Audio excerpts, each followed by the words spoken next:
we dive into this segment with a CNN News 18 mega exclusive as Taliban's acting foreign minister Amir Muttaqi's proposed visit to Deoband is going to be happening. It is, remember, a strategically significant visit signaling the Taliban's alignment with India rather than Pakistan. Sources reveal that the visit to Deoband, which is the birthplace of the Deobandi school of thought, is a direct challenge to Pakistan's claim as the custodian of Deobandi Islam. It reflects the Taliban's desire for greater autonomy and diversification of foreign policy. New Delhi views this as an opportunity for spiritual diplomacy and soft power, with Deoband serving as a potential bridge for engagement with Afghanistan. All right, CNN News 18's Anand Narasimhan joins me on the phone line. Anand, a very good afternoon. How do you put this into perspective as far as this pragmatic realignment of relations between India and Taliban-led Afghanistan? Group Editor, Investigations and Security Affairs, Manoj Kumar Gupta, getting us these details that the meeting is significant. Amir Muttaqi's meeting with the Deobandi heads here in Bharat automatically aligns Taliban away from Pakistan and also rooted with ties and connections with Bharat. More importantly, one must remember that the Deobandi sect evolved out of Bharat and then went out to other parts of the world, including a lot of the neighborhood, contrary to the Wahhabi philosophy that emerged elsewhere and then percolated and then was pushed into Bharat. So the Deobandi sect finds its seat in Deoband, and this meeting is going to happen in Delhi. And this is significant with another aspect that somewhere by default to the world it also legitimizes the equations, because it's a people-to-people connect, and also there is a religious sectarian connect between the Taliban leadership and also the seat of the Deobandi sect that resides in Bharat. So those who are trying to appropriate this part of the Sunni, followers, the Deobandi sect, to themselves, especially in Pakistan, that narrative once gets steered away. The other thing is there is a silent assertion by the Taliban which says that we are not in the clutches of the Pakistanis anymore. We are moving away and we are independent and we are working our equations and relations on our own.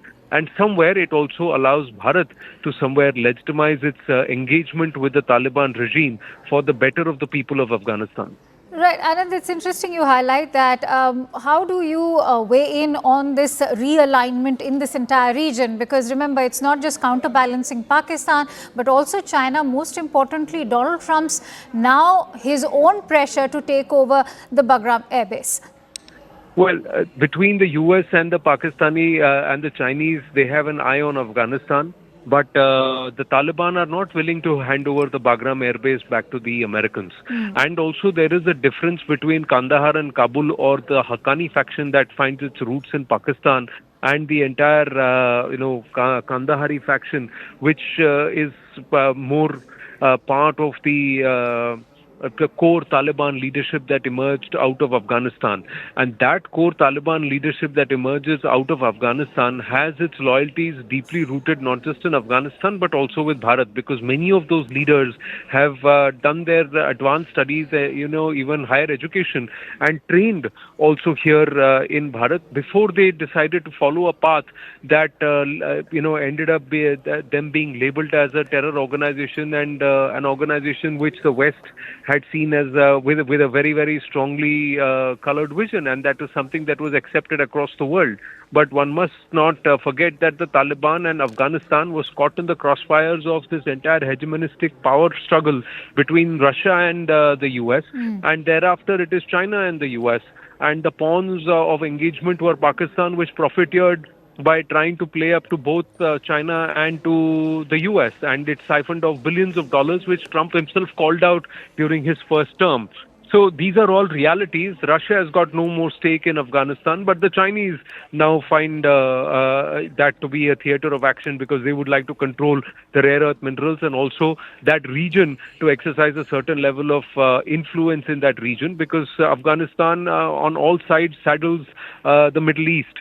and Right. it gives everybody a certain amount of presence. Bharat for Absolutely. long has not looked at it as a strategic advantage. It's always connected with the people of Afghanistan, and the Kabul to Kashmir, Kabul to Kashi connect has always remained in terms of people to people connect, and I think that is what is going to be underlined, and that's why from a religious point of view, spiritual point of view, and also a geostrategic point of view, the Amir Khan Muttaqi's meeting with the Deobandi sect and the heads of the Deobandi sect is very, very important. All right. Many thanks to you, Anand, for putting that into perspective for us.